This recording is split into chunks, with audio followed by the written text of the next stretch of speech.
Okay, so I think we are going up live right now. It says so on the screen.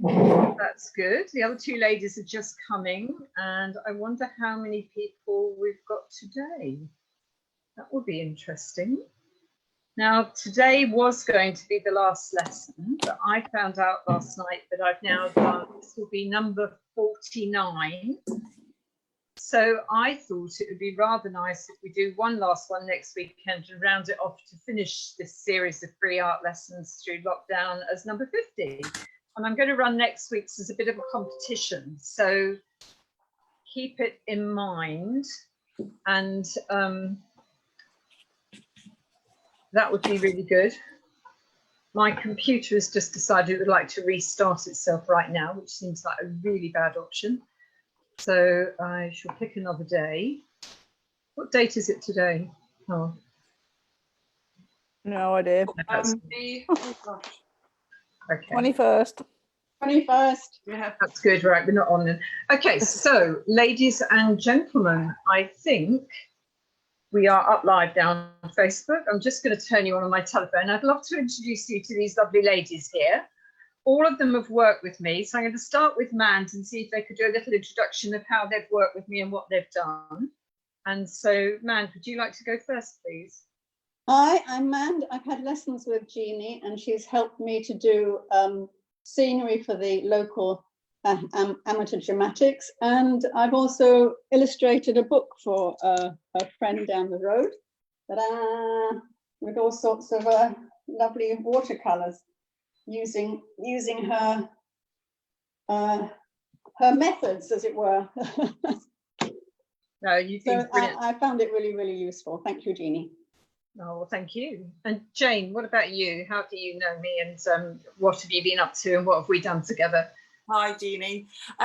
So I saw, actually it was on YouTube, a friend, somebody that I work for, his wife had done some lessons with you at the Nair Hotel in Cornwall, and I was just blown away, to be quite honest. I was, I just thought it was fantastic what she had achieved in such a short time, and I just thought I can't ignore that. So so I signed up for the the sort of 3 lots of 3-hour courses, and I'm partially through that at the moment. 2 of them we've done through Zoom.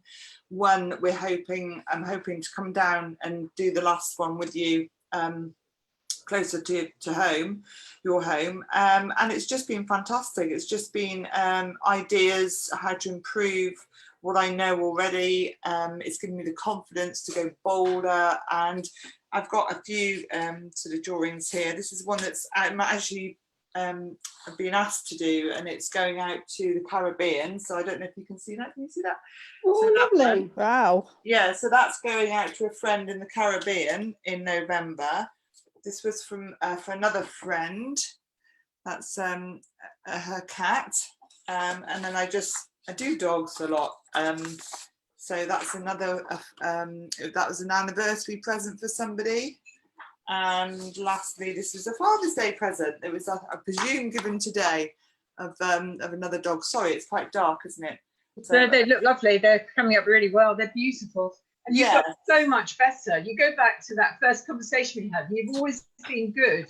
Yeah. It's really turned a corner now. It's amazing. I know. I didn't bring the first one down. I'm almost embarrassed now to show that one. So I'll have to redo that one for my mum. But thank you very much, Jeanni. It's been great. No, it's been a pleasure. I find with most people, it's just the smallest thing. If they haven't ever been taught it, it just turns it all round. You know, it's basic things. But I'm not going to give away all my secrets now. Yeah. What about you, Julie? How have we met? How do you know me? And what's been going on? Well, we came down, I don't remember how many years ago, but we were camping at the village where your shop is, and I always wanted to learn to draw, and I had a lesson with you. We were supposed to be out on the beach, but sadly the weather was absolutely awful, and it was far too windy to be out on a beach. And the picture that I did with you is this one. Whether you can see. Oh yes, that's right. Yeah, and it's beautifully. And that was your first painting, wasn't it? No, I haven't done a lot of art again since, because I haven't had a lot of confidence, but since you've been doing your Zoom classes, I've done various of the Zoom, well, not Zoom, but the Facebook classes, and had a go at doing some cards. But unfortunately, you have the pictures of the beach huts that we did and the clown, but I don't, because they were given away to friends for birthdays. Oh, okay. I'll search them out and send them back to you again. I'll have to have a look. Okay. But yeah, so as I said just now, for anyone watching, we're kind of getting to a point in lockdown where I know I've got to go and open my shop again. I'll be starting different lessons again. And so it kind of feels like the time to maybe stop this for now at least. But I was busy last week moving all of these lessons around to see what I'd actually done over the whole of lockdown. And I established it was, today is lesson number 49, which is why it says it at the top of the page today. And because we're so close to a nice round number, I thought I'm going to do one more free lesson next week. And I'm going to make it a bit of a competition. And I'm going to get you to do something and then have to show me what you've done at the end. And the winner will win an hour's art lesson for free, a private one with all the bells and whistles.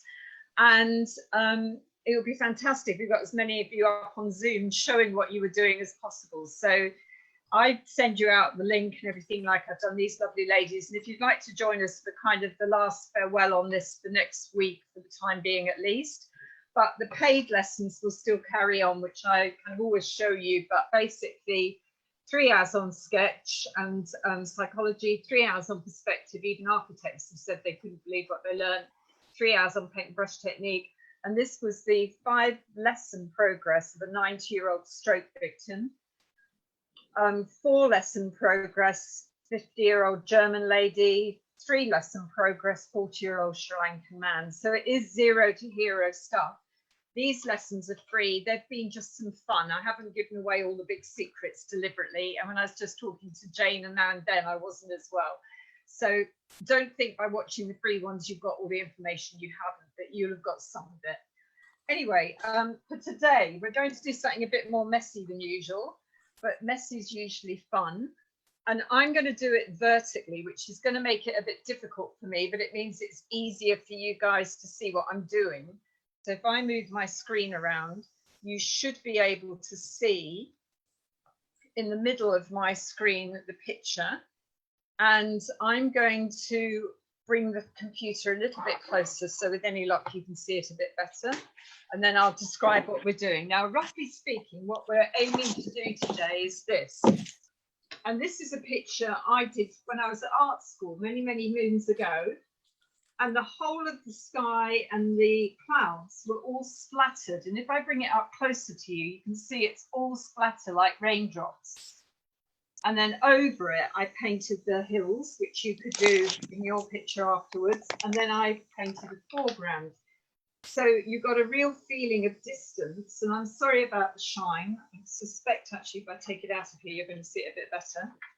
So let me just do that. I was just protecting it because it's so old. I'm scared it might fall apart. There you go. You can see a bit better now. And if I move it around, you'll kind of see a little bit more of it. So that's all done with splatter and using a toothbrush. Now, today's lesson's a wee bit messy, so make sure you've got a piece of newspaper. I've got this paper around the background. So you want something that will protect your area. And the first thing I would suggest you do is put some paint out on your palette.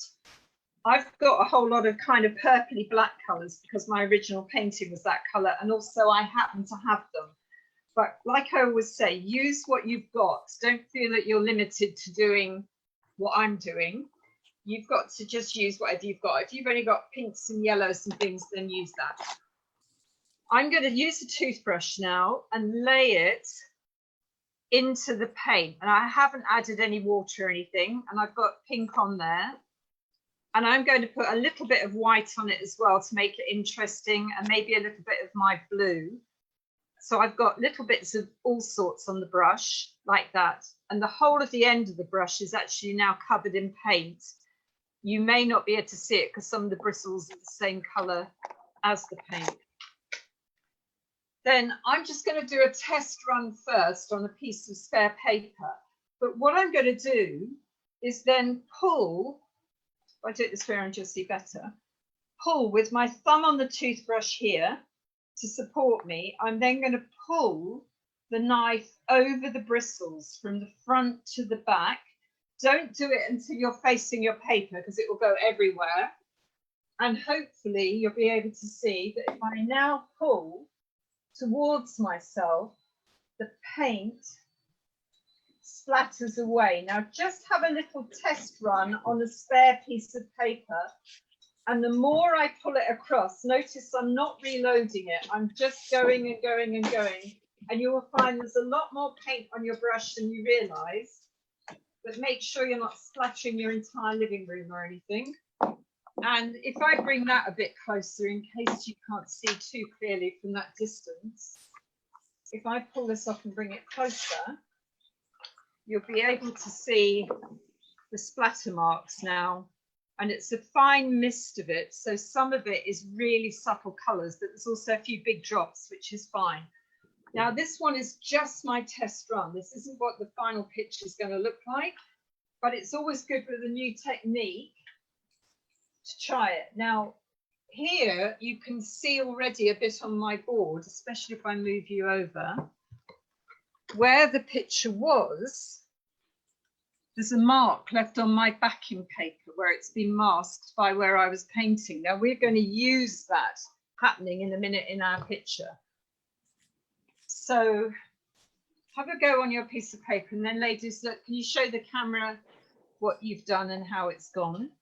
Oh, Matt, let's see yours, man. Have you done anything? Have you got any splatter yet? Jane, have you got some splatter? Does it work? Yeah, I'm not sure I've got the best toothbrush because it's very, very fine. Very that's fine. fine. It should be fine. I got a few big blobs. Come up closer to the camera. Can you with it? Okay, you could do a bit more to get a bit more density of colour. So I'm still just doing it on this piece of paper. And the more times you go across the area, hold the brush close to the paper and pull the knife towards yourself. If you push it away, the paint will splatter at you. Yeah. And the more times you go across it, obviously the denser the colour becomes. So if I take that one down and bring it over again, you can start seeing it. Now, in fact, a really nice effect is to do white on black. And I'm always saying, don't think what I'm teaching you is the only option. And as I have got some black paper here, while the others are just experimenting a bit more, I'm going to fix a piece of this up. I think I've got a toothbrush. What's wrong? It won't be the toothbrush. It's meant to be quite fine, Jane. I'm Okay, trying to make mine a bit more blobby so people can see me. So okay. yours is coming out fine. That's actually quite a good thing. Okay. I shouldn't stress over it. Is So that just halfway down the sheet, or is it all over? Yeah, well, this is just a trial run, so it doesn't really matter. There's no rule to it because you can do something else with this one later. Here's a black piece that you can see at the bottom. And this time when I'm doing it, I'm using more white. And I'm using white and pink this time. And you can see the marks building up here again in the distance. So if you wanted it to show more on black, then obviously you'd use more white. But you could do it on any colour paper you like. It just happens that I've got a piece of black paper and a piece of white paper here. Right, so you've got the idea of the process, which is you put the paint on the brush and you pull the knife towards you, close to what you're doing. Now, to make this more fun, what we're going to do this time is I'm going to take these two out of the way for a minute. And I'm going to pop up a clean sheet of paper with a piece of sellotape so you can see me. I'd rather be doing this downwards, but you won't see me, so it's a bit awkward the way I'm doing it, but it's the only way I can see to get you to see. So the piece of paper's up. Now, what I've done now is I took two pieces of paper and I tore them in half. So it's just a big piece of paper and I literally tore it in half. Two pieces of it are here in my hand, the other pieces, and they were in here before. So I've taken those two away and I kept the bigger two and I made it a nice wavy line. what I'm going to do now is make the mirror reflection, which we've talked about before. And I'm going to do it by taking this template and laying it above the other template like that. And can you see I'm getting the mirror reverse then? So you're tearing 2 sheets of paper in half, and then you're going to take the back one and fold it up like that. And that's going to be your hillside and the reflection of it in a minute. And I'm going to lay those over my sheet of paper. And it's a good idea to know roughly where halfway on your original page was. And I'll bring the camera up closer. So you could fold your original page in half or make a mark. But if it's not exact, it doesn't actually matter. So don't stress about it. But I'm going to do it like that. You don't need to tape yours. I'm only having to tape it because I'm up vertically. You're going to need to lay it there. So I'm going to lay that template there and this one here. And then I'm going to bring you over so you can see what I'm doing. All right, so here you go. And we're doing a lot of white on white here, but there's the edge of one piece of paper. You can see it if I move it. And there's the edge of the other piece of paper below. And they're opposites. Okay. There's a bit of a gap. Yeah. And then what I'm going to do is fill up with the colour I'd like nearest in my picture. And I'm using a mixture of all my colours on here. So I'm just touching in everything. I've got a bit of black, a bit of blue, a bit of red, a bit of pink. And I've got both these laying there opposite each other. So the hilly bit here is the hilly bit there. The valley bit here is the valley bit there. And when I spray it, you'll start seeing. So now I'm spraying only that open central section. And I'm spraying the whole of it. I'm not only spraying the up bit, I'm spraying the down bit. And this might take 2 or 3 coats to get it to show, but I'm going all the way across with that paint like that. Then I'm going to load it up again, and I might come from the other end this time. But I want to get quite a bit of paint on there, so this one's quite clear. And if you get a few big speckly bits, it doesn't matter. They may be trees or all sorts of things. Now, if you want to be purist, you could do this in shades of green and things. I quite like messing around and just using whatever I have about. And also some of the art that I sell, the best stuff to sell is often the things that breaks rules a bit. So don't feel that you've always got to do everything exactly as you see it. Sometimes, like, there's a lady in my shop that I painted who's all in shades of blue, and she's probably one of my best sellers as a print. So, you know, you don't always have to do the conventional colours for things. Unless this is going to end up being a view, if it was nighttime or something, then obviously a sunset would mean there were different lights reflecting as well. So it wouldn't necessarily be green anyway. Now I'm doing a few layers of this. And obviously if you've got more time, you could build these up better than I am. And also you might decide, as this is the reflection we're doing, if this top bit of the hill here on this side, I'm going to do it more pink. I'm putting a whole lot more pink on it. Then I could also put a whole lot more pink on the bottom reflection of there. Now, at the moment, you won't see much because the template's getting paint on it as well. My brush is now truly disgusting, so I'm just going to wipe off the worst of the paint. I'm not going to bother washing it or anything. I'm just going to wipe it off and then reload it. Because if you wash it, it's going to get very wet. Then your paint will start spraying everywhere. Hopefully this one will now look pinker because I've taken the other colours off it. In fact, it honestly hasn't made a lot of difference. But I quite like some of these longer lines it's making. It's almost like a Jackson Pollock. He was a very popular artist, and you still see his artworks in many museums around the world. He did a lot of splattering and blobbing and things. Got some amazing effects. Now, when you're happy with layer 1, which is that central section there. You're going to take off your template at the bottom, and if you watch first, you'll now see that you can clearly see the edge where that was. And I'm now going to move that template down about an inch or about 2 fingers. And I'm going to do the same with the one at the top. So I'm going to move that one up about an inch. And what that means is the section that we've already done in the middle is going to have more paint on it, because now I've moved it, you can see it's almost made the effect of an eye or something now, where I've moved the 2 templates up a bit. We've got that new white line gap. Now what I'm going to do is respray the whole thing. I'm not only respraying the bit I did before, I'm spraying all of it. So I'm going across that middle bit again, and I'm letting the paint now go into my 2 new open areas.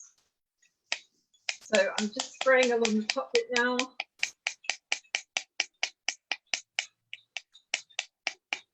And I'm spraying along the bottom bit. Now, you could have turned the templates over and mirrored them again to get a different shape of your hillside, or you could have moved them across a bit to get a different shape of your hillside. I thought, though, I would just do it the simplest way possible on this one. I'm sure you'll get the idea. I'm going to put a different colour on my brush now and then just spray over everything again. So this area is getting 2 layers, where the new open areas are only getting 1. You don't want to cover it so much that you lose that difference. Just not You getting want the anything change to show. If I now take that away, how are you doing, ladies? You okay? Not well, mine. I just can't splatter it like yours is doing. You need to push the knife quite down into the bristles and pull it back. Yeah, I am doing, but it's just not. I've just wiped it off because I had so much paint on there and nothing was coming off. So I've had to get a harder toothbrush. Because my toothbrush, I think, was too soft. Well, okay, a hard one, and it's still not. All right. And so now I'm splattering away, mostly on me. Now, if I take those away, those 2 templates, with any luck, or if I moved it again a fraction down, and I'm going to change its position a little bit this time as well. If I do that same thing again, you're going to get the effect as if you're looking into hills into the distance. Now, I'm going to take those 2 off and just stop at 2 layers for a minute there and just show you up close. Look at this, disgusting, messy art teacher. This is the messiest I've made any of you get in this thing so far. Can you see we've got 2 definite layers now? We've got a more distant hill, that's the vaguer one, and we've got the darker bit, which is the closer bit. We're going to do some, we could then do some clouds by templating off again. And I'm going to do that by tearing 2 pieces of paper again, more into a cloudy shape. And so I'm going to go up and down more like this. So I'm getting something far more bobbly and bubbly. How are you doing there, Julie? Are you going to do this afterwards? Give it a go. Yeah, I probably will have a go at this one. It's disgusting, but it's good fun. I've actually seen somebody do this for cake decorating, where you use the template and then splatter food colouring. So there's another idea. Oh, right. Well, I'll probably do this in the garden, so I'll probably get next door's kids around making a mess. So if I now put that there, I've got a completely different shape. And if I sprayed it again with some blue, I can actually then echo the shape of the clouds and work them on down in the same way. And if we go back to my original painting that I was showing you, oops, let me grab it. With any luck, you can now see exactly how those clouds are done. It's moving the template, and you can see the shape of the template here and there But the fact it's not totally visible everywhere makes it actually a much more believable sky from a distance, because when you do paint skies, if you make every cloud look exactly like every other cloud, it always looks wrong. So the fact that the template is always the same shape in this and moving around, I think here I used the template one way up, and then I think I must have turned it up the other way to get that part of the cloud there. But the whole idea is the same as the lesson the other day about as above, so below. Everything you do above it, you must do the same below it. So if you make your cloud splatters above and below, then in the water, it looks like you're replicating them above and below again. So give that one a go as well. So I'm just going to fix this because I can't do it by just laying anything, as we keep saying.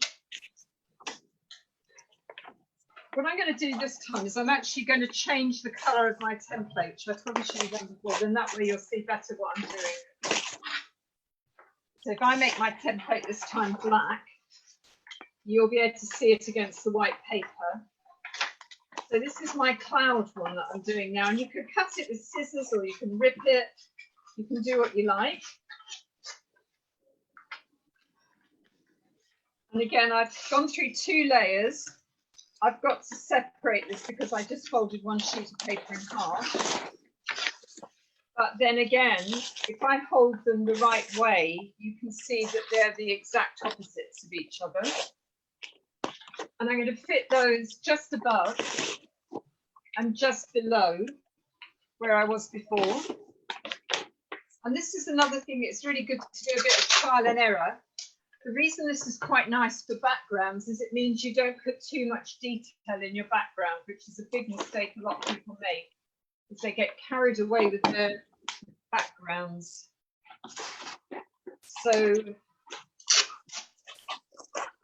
and then they put too much detail there and they distract you from the foreground. I'll take that mask up now, you can see it going on. I'm going to take this mask down here. And then I'm going to start the process again of spraying, but I'm going to use more bluey colours this time.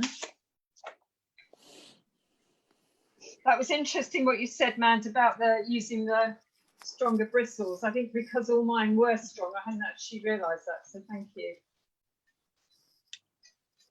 And again, I'm just going along the edge of the clouds so you'll be able to see them. And that part you could do in blues and purples. And I'm not going to finish all of that, but you get the idea. But you keep going over the middle because that way the front's getting more and more colour. And then you could have moved these down or even turn these over to get the next row of clouds as you come down. And you can template off anything. If you were going to draw a picture of a flower or something, maybe you do the background like this. Just template off the shape of the flower and then paint that in. I don't think it only can be landscapes. And then the next stage of this, for the horizon, which is where the sea and the land are meeting. I'm just going to bring it up a bit closer again. I'm going to use the knife to draw with this time, and I'm actually going to lay the knife in the black and the white and the blue and the pink that I've got here. So I've got paint on there, and I'm actually going to literally put the line where the horizon in the water would have been with the knife.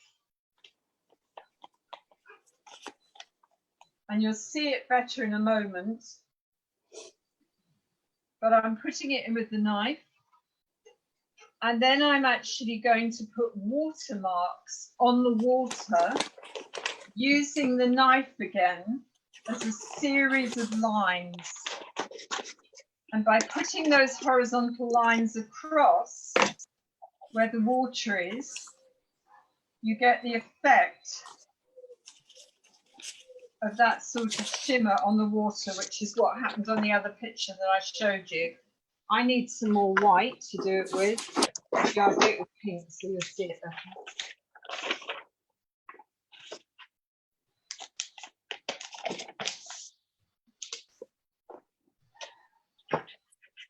The weather's got nicer again. How's the weather with you guys? Where are you and what's your weather like? Bristol and lovely. Has it been lovely all day? No, it's been horrible most of the day. Oh, right. But it's windy and warm, but just windy and not nice really. But it's nice now, which is great because we're having a barbecue later. And Julie, where are you?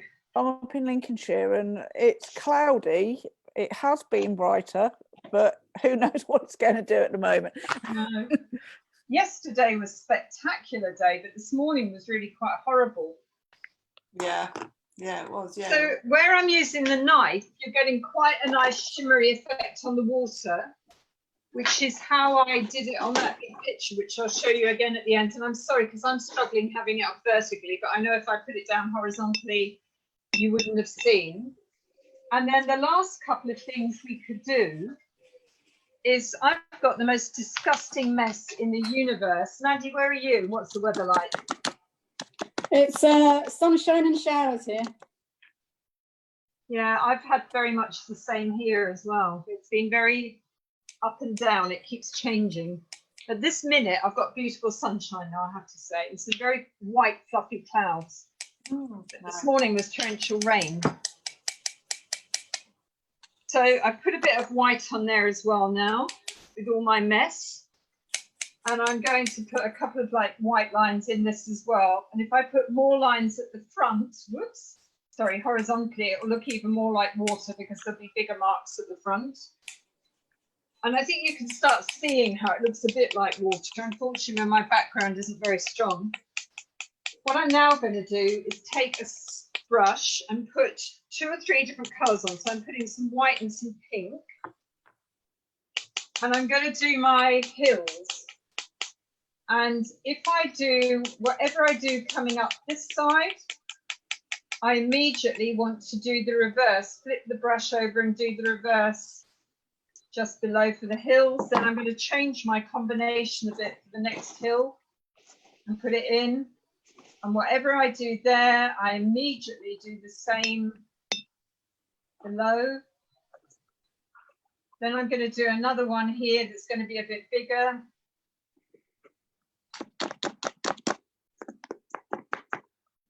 So you could do the hills all in splatter, which is what you guys should have done. I'm just painting mine in so you've got a chance of seeing them.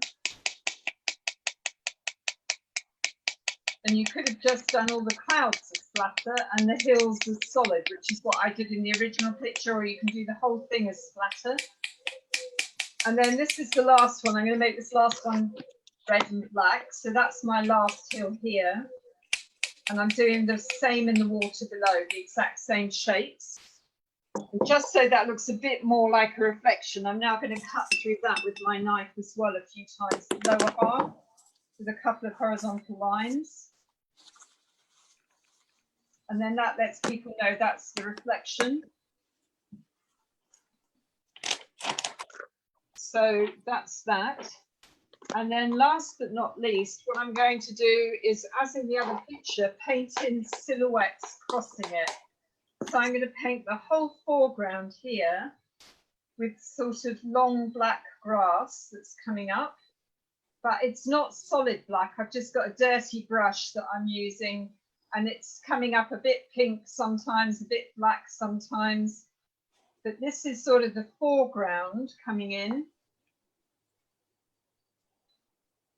And then I'm going to paint a huge tree up the side, just like before, and bring that up and over. And remember, we've done trees before, that your trees get thinner and thinner as they go up. So as they grow up, they split and get thinner. And the tree, because it's on this side of the water, doesn't need a reflection. So you can just put that over the whole splattered sky and background, and just get thinner and thinner and wispier and finer and finer with your tree branches. And you can see the whole picture growing. And maybe I'll let a couple of these things grow up this side, and maybe a couple of bits of something blow in the other direction.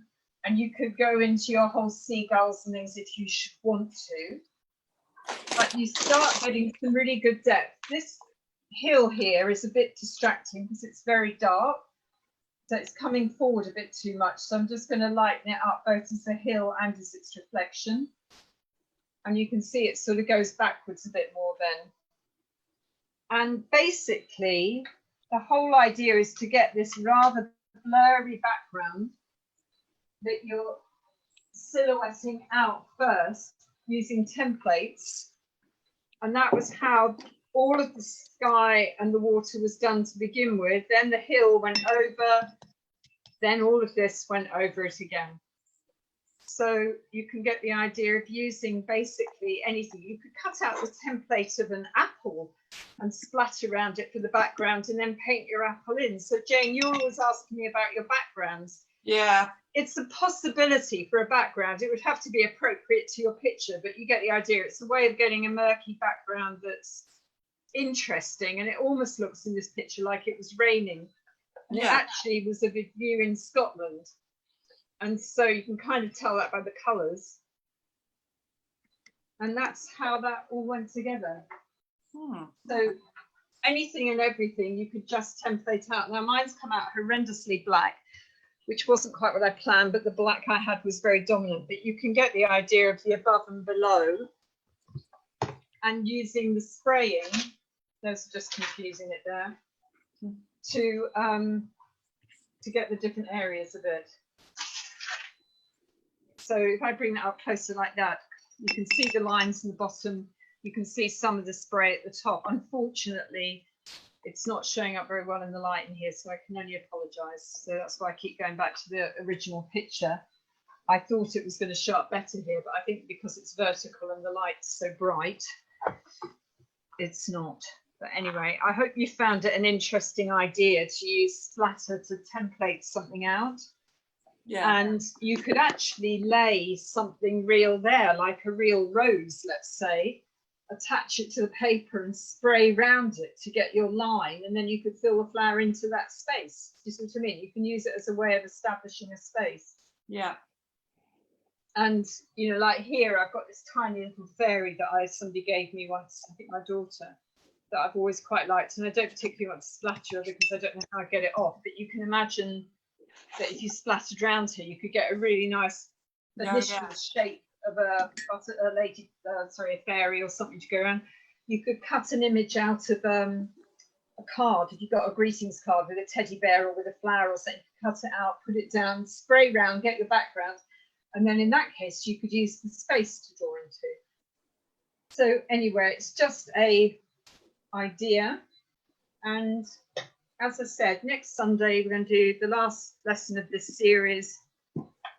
And it's going to be one where I give you things to do and you're going to do the work. I'm going to do the judging next week. And I'm going to set you a task and then you're going to do your best with it. And then we'll have a little competition. I'm not usually into competitions, but I thought just this once I'll do one. So there you go. Ladies, can we see what you've been doing? It's not a masterpiece, I can assure you. It's the first time I've ever used acrylics or even played with them, so it's gone a bit wrong. Okay, no, but it's lovely. You've got an idea. Don't put yourself down. It's better than what I've not done. No, the hills. Break your branches up a bit, Jane, so that you know you've got the two big branches, look like my hands, and then let's get out smaller and smaller. Man, let's have a look at yours, please. Can you see yours? Oh, you've got the spraying going quite well in the background. Yeah, there. definitely. Yeah, the spraying's good. Do you know that looks like a rainy day at the beach down here, doesn't it? That's really good. That's Well with a stronger bristle brush.